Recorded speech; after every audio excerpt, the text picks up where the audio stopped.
Un saludo desde el área de Derecho Financiero y Tributario de la UNED.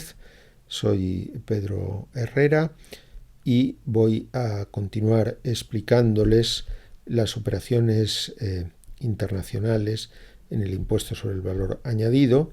En la anterior parte del vídeo nos habíamos ocupado del tráfico intracomunitario de bienes y vamos a estudiar ahora las importaciones y exportaciones, y también haré una referencia al régimen de las empresas que facilitan operaciones de ventas a distancia a través de páginas web. Las importaciones son adquisiciones de bienes procedentes de un país tercero, es decir, un Estado que no sea miembro de la Unión Europea, o bien de Canarias, Ceuta y Melilla. ¿Qué sucede con las importaciones? Pues bien, están sujetas al IVA, aunque el adquirente no sea empresario o profesional. En este caso, el sujeto pasivo es el importador y, aunque no sea empresario profesional, va a ser sujeto pasivo del IVA. Ese adquirente va a ser sujeto pasivo. La gestión se realizará ante las autoridades aduaneras y el sujeto pasivo tendrá derecho a deducir el IVA soportado, pero solo si es empresario o profesional. Si en cambio soy un particular y compro un producto de China a través de Internet, tendré que pagar el IVA cuando el bien llegue a la aduana española, pero no podré deducirme el IVA soportado. Si soy un empresario profesional, sí podré deducirme el IVA soportado. ¿Cuál es el fundamento, la explicación de este régimen? Pues bien, que los bienes se van a introducir a través de la aduana y el consumo se va a realizar en el territorio de aplicación del impuesto. Si el adquirente, el importador, es un particular, él es el que está realizando el consumo y por tanto va a tener que pagar el IVA y no lo podrá deducir.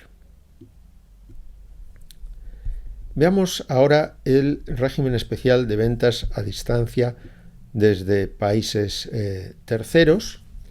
Se trata de ventas de bienes, siempre que no estén sujetos a impuestos especiales, a particulares situados en el territorio de aplicación del impuesto, es decir, España peninsular e Islas Baleares, por empresarios establecidos en países terceros, por ejemplo en China o actualmente en el Reino Unido, y siempre que el importe de la venta no supere los 150 euros. Pues bien, si se dan estas circunstancias, el empresario puede acogerse voluntariamente al régimen de importación de ventas a distancia, identificándose en un Estado miembro de la Unión Europea. No hace falta que se identifique en todos los estados en que tenga clientes que no sean empresarios ni profesionales, sino que basta con que se identifique en un Estado miembro y en ese Estado es donde presentará sus declaraciones. ¿En qué consiste este régimen? Pues bien, en este caso no va a ser el particular importador, sino el empresario el que será sujeto pasivo y repercutirá a su cliente el IVA correspondiente al Estado miembro donde esté situado su cliente. Y como decía, ese empresario situado en un tercer estado, establecido en un tercer estado, va a presentar una única declaración en el Estado miembro en el que se ha identificado. Esto es lo que se llama el régimen de ventanilla única. Además, tenemos un régimen especial para la declaración y el pago del IVA sobre las importaciones. ¿Qué sucede si yo soy un particular, estoy en España y adquiero para que me envíen desde un país tercero un bien que tiene un valor inferior a 150 euros, pero resulta que el empresario que realiza la entrega no ha optado por ese régimen de importaciones correspondiente a ventas a distancia. Bueno, pues entonces voy a ser yo, el particular situado en España, en el que voy a tener que pagar el IVA a la importación en la aduana. Sin embargo, es posible que la empresa de mensajería se haya acogido a este régimen especial para prestar un mejor servicio, y en este caso va a ser la empresa de mensajería la que declare y pague el IVA. Y en este caso, yo como particular sigo manteniendo la condición de sujeto pasivo, pero no voy a pagar directamente a la hacienda pública, sino que va a ser la empresa de mensajería la que cobre el IVA al destinatario. La ley dice que será la que recaude el IVA al destinatario, implicando que esa empresa va a ser un obligado tributario, porque va a ser quien presente la declaración y pague, pero no es sujeto pasivo, porque el sujeto pasivo lo es el particular importador. Para que queden más claras estas posibilidades, hemos preparado la profesora Tándoz y yo este esquema en el que vamos a ver las distintas posibilidades de tributación en el IVA de las importaciones realizadas por un particular. Pues bien, si el importe supera los 150 euros, en este caso el sujeto pasivo va a ser el particular y va a tener que pagar en aduana. Si el importe no supera los 150 euros, hay varias posibilidades. La primera es que el empresario extranjero haya optado por el régimen especial y en este caso el sujeto pasivo va a ser el citado empresario y ese empresario repercutirá al particular el IVA con el tipo de gravamen aplicable en el Estado miembro en que esté situado el particular, y va a ser ese empresario el que presente la declaración y el pago en el Estado miembro en que esté identificado a través del sistema de ventanilla única. Si el importe no supera los 150 euros, pero el empresario extranjero no ha optado por el régimen especial, en este caso pueden darse otras dos posibilidades. La primera es que la empresa de mensajería haya optado por el llamado régimen especial de declaración y pago. En este caso va a ser la empresa de mensajería la que declare y pague y cobre el IVA al particular, mientras que el particular seguirá teniendo la condición de sujeto pasivo, pero no va a pagar directamente a la hacienda pública, sino que pagará a la empresa de mensajería. Si el importe no supera los 150 euros, pero el empresario no ha optado por el régimen especial de ventas a distancia el empresario no ha optado por el régimen especial de ventas a distancia y la empresa de mensajería tampoco ha optado por el régimen especial de declaración y pago, entonces el sujeto pasivo va a ser el particular, que será el que tenga que pagar el IVA en la aduana.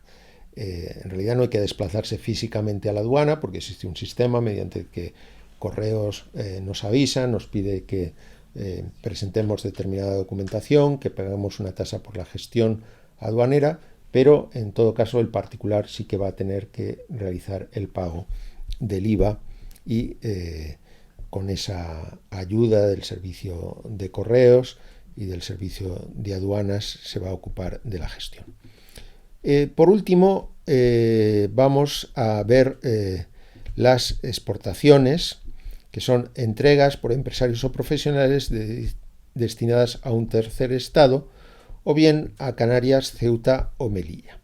Las exportaciones están sujetas al IVA, pero están exentas, artículo 21, y tienen derecho a la deducción del IVA soportado. ¿Cuál es la explicación? Bien, si el empresario exporta bienes, démonos cuenta que las exportaciones son entregas de bienes realizadas por empresarios o profesionales, el consumo, si las entrega a una persona establecida situada en un país tercero, el consumo se va a producir fuera de la Unión Europea y por tanto va a quedar gravado por los impuestos de ese tercer estado, ¿no?, del país de destino, con lo cual no tiene sentido que la operación esté sujeta al IVA. Sin embargo, sí que tiene todo el sentido que el empresario tenga derecho a deducir el IVA soportado. Además, existe una exención en el régimen de viajeros. el viajero que no es residente en la Unión Europea va a tener derecho al reembolso del IVA soportado, y en su caso tendrá que pagar el impuesto a la importación en el país donde resida. Bien, de tal manera que si un extranjero, un viajero, mejor dicho, no es necesario que sea extranjero, lo que es necesario es que no sea residente en Estados miembros de la Unión Europea.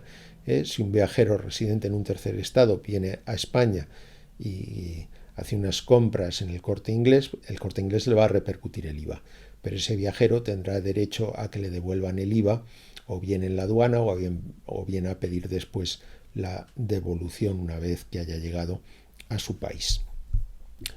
Para concluir, vamos a ver algunas peculiaridades de las empresas que facilitan las operaciones de ventas a distancia a través de páginas web. Fíjense que las ventas a distancia se puede dar tanto en el ámbito de las operaciones intracomunitarias como en el ámbito de las importaciones, como hemos visto.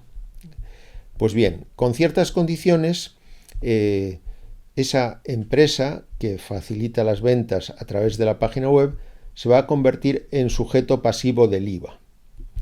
Y va a poder optar porque se le aplique el régimen de ventas a distancia intracomunitarias, también conocido como régimen de la Unión, o bien el régimen de ventas a distancia de las importaciones, conocido también como régimen de importaciones, son los que hemos estudiado antes. Lo que sucede es que aquí el sujeto pasivo no será la empresa que vende el bien, sino la página web que facilita, la empresa de la página web que facilita la venta. Incluso aunque no opten por estos regímenes de ventas a distancia, la empresa que facilita las operaciones a través de su web debe llevar un registro de las operaciones que ha facilitado dichas ventas y está obligada a conservar los datos durante un periodo de 10 años. Bien, con esto terminamos esta segunda parte de la lección dedicada a las operaciones internacionales intracomunitarias en el IVA que constituyen entregas de bienes. A continuación, en la próxima lección nos ocuparemos de las operaciones de prestación de servicios en las que hay algún elemento internacional. Muchas gracias.